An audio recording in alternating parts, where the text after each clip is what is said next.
जय हिंद दोस्तों। आज की वीडियो एकदम शानदार होने वाली है। इस वीडियो में हम अनुपात से रिलेटेड एकदम बेसिक लेवल से समझने वाले हैं। तो कौन कौन से क्वेश्चन आपके लिए लाए हैं, जो क्वेश्चन आपको बहुत ज़्यादा दिक्कत करते हैं, ऐसे क्वेश्चनों को हमने लिया है। बिल्कुल मज़ा आने वाला है, बहुत कुछ सीख के जाओगे अगर इस वीडियो में आ चुके हो तो।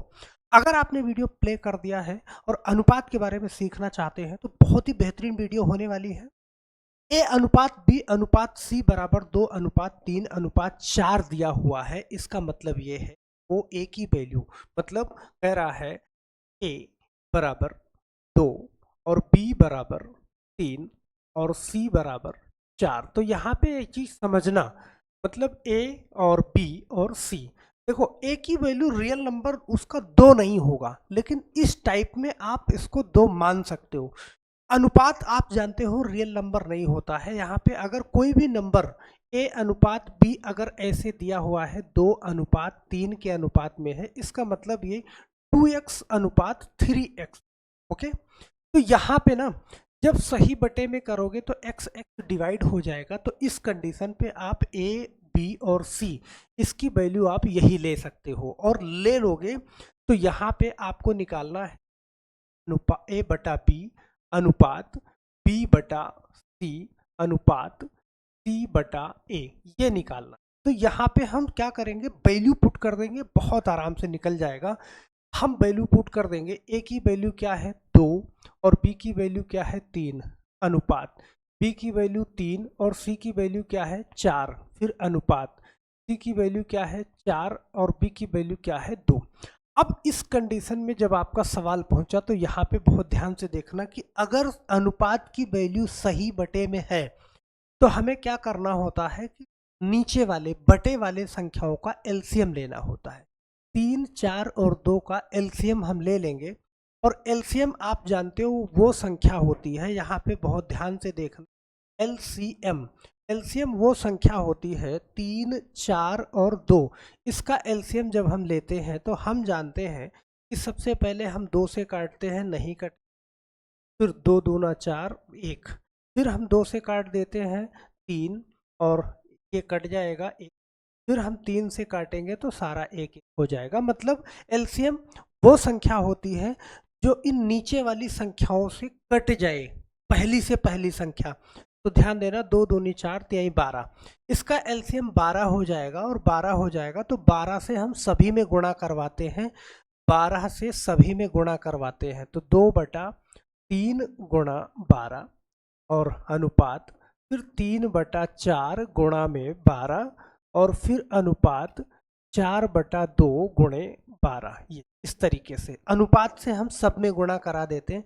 तो देखना, 3 चौके 12, तो 4 दूना 8, यहाँ पे 4 तिहाई 12, 3 तिया 9 और 2 छंग 12, तो 6 चौका 24। अब ये हमारा निकला क्या, 8 अनुपात 9 अनुपात 24। अगर ये संख्या किसी से कटेगी तो हम इसको काट भी देंगे, नहीं कटेगी तो कोई दिक्कत नहीं है। तो इस टाइप के सवाल को आप बहुत प्यार से ऐसे हल कर सकते। कई सवाल, इससे आगे वाला सवाल और बेहतरीन है, बेहतरीन सवाल लेके आए हैं, बस आप बहुत कुछ सीख के जाओगे। मेरे ख्याल से ये क्वेश्चन आपको समझ में आया होगा। अगर संख्याएं सही बटे में है तो नीचे वाली संख्याओं का एलसीएम तीनों में हम गुणा करवाते हैं, हमारा रेशियो निकल जाएगा। यहाँ पे देखना, अगला सवाल ये है कि ए बराबर, देखना इस सवाल में तो बहुत सारे लोगों को दिक्कत होती है कि कह रहा है ए बराबर 2 बटा 3 बी। अब इस तरीके की कंडीशन है, और फिर कह रहा है कि b बराबर 3 बटा 4 सी। देखो ऐसे सवाल हैं तो यहाँ पे आपको पहली बात तो पक्षांतर का नियम याद रखना है कि पक्षांतर हम कैसे करते हैं। आप जानते हो कि अगर बीच में बराबर है तो वहाँ पे 4 कंडीशन आती है, वो चारों समझ लो कि अगर इस साइड में कोई नंबर प्लस में है तो बराबर के उधर माइनस में जाएगा, यहाँ माइनस में है तो बराबर के उधर प्लस में जाएगा, यहाँ प्लस, यहाँ पे गुणे में है, यहाँ पे भाग में है तो इस साइड में गुणे में जाएगा, और यहाँ गुणे में है तो इस साइड में भाग में जाएगा। तो अब जरूरी नहीं है कि अगर यहाँ पे कोई नंबर गुणे में है इस साइड में भेजोगे तो भाग में जाएगा।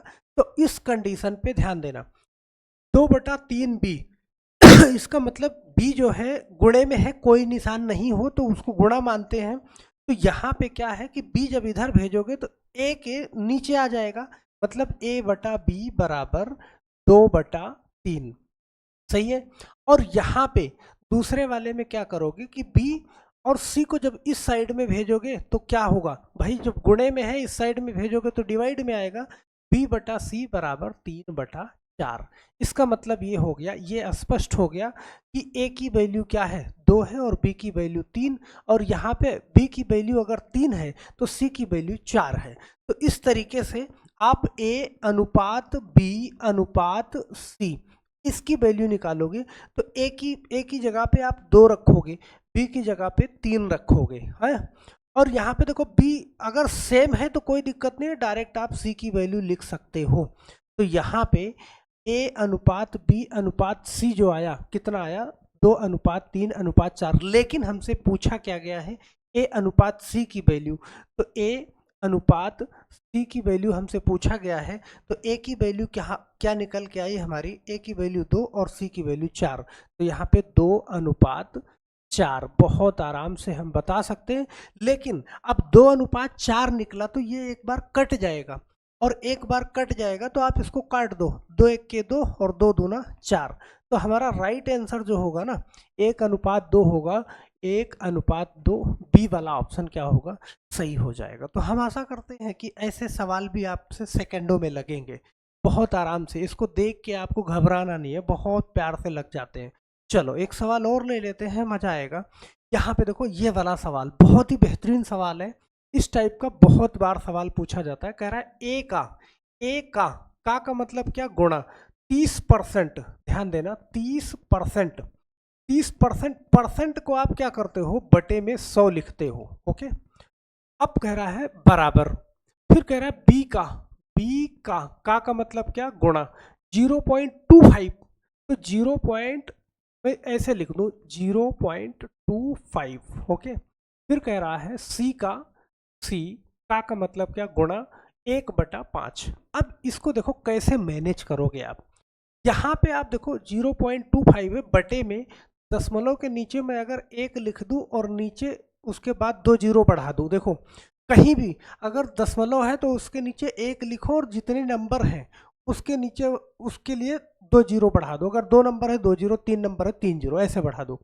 तो अब इस कंडीशन पे आप एक बार देखो कि 1 0 काट देगा, इसका मतलब मैं इसको, और यहाँ पे देखो अब ये दशमलव हट जाएगा, जब आपने ये बढ़ा दिया तो ये हट जाएगा।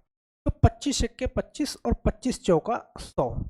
और सी का, अब इसको मैं ऐसे लिख सकता हूँ यहाँ पे a इंटू 3/10 बराबर b इंटू 1/4 और बराबर c इंटू 1/5। अगर इस तरीके से लिखा हुआ है a गुणे, सही है, तो इस तरीके से लिखा हुआ है तो आप डायरेक्ट लिख सकते हो यहाँ पे a अनुपात b अनुपात c। जब अनुपात इसका लिखोगे, अगर ये गुणे में है तो अनुपात लिखोगे तो इसका जस्ट उल्टा हो जाएगा, एक a अनुपात ये हो जाएगा क्या, ये 10/3 हो जाएगा अनुपात। ध्यान देना, इससे अगर गुणे से डायरेक्ट अनुपात में लिख रहे हो तो ये क्या हो जाएगा, ये 4/1 हो जाएगा, उल्टा हो जाएगा।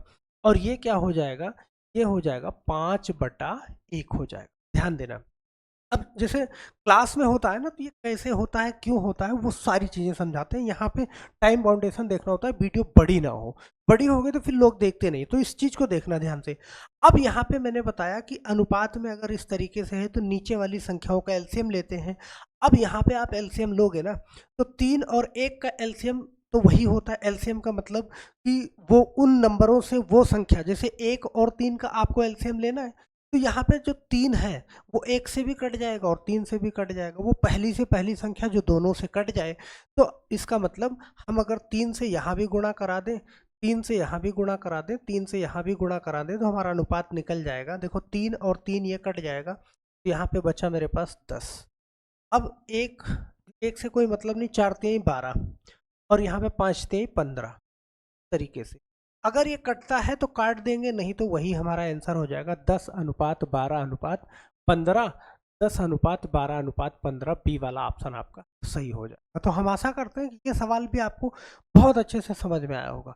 अगर ये सवाल समझ में आया है तो ये सवाल देखना, ए का 33 सही 1/3%, ए गुणा का गुणा 33 सही 1/3%, 33 या 99 मतलब 100/3। प्रतिशत प्रतिशत को करोगे तो नीचे गुणे में 100 हो जाएगा, बराबर बी का 1.5 और बराबर सी का 1.8। तो आप इसको हल करके ना, ये आपके लिए होमवर्क होगा, इसको हम नहीं बताएंगे, अभी इस टाइप का क्वेश्चन पीछे कराया है। अगर डेली आप कमेंट कर रहे हो तो आप मुझे कमेंट जरूर करना, बेहतरीन क्वेश्चन है, आप कमेंट करना और अपना आंसर ज़रूर लिखना, और आपका कमेंट और आपका आंसर हम अगली वीडियो में शामिल करेंगे। तो हम आशा करते हैं कि ये सवाल ज़रूर आप लगा के आंसर ज़रूर भेजोगे। तो हम समझ में आया होगा शायद आपको, हमें तो पूरी आशा है। आपने अगर एक बार नहीं समझ में आया, वीडियो को रिवाइज करके दोबारा देखना, पूरा अच्छे से समझ में आएगा। तो बस आज के लिए सिर्फ इतना, मिलते हैं हम नेक्स्ट वीडियो में, तब तक के लिए आप बहुत बहुत धन्यवाद। जय हिंद।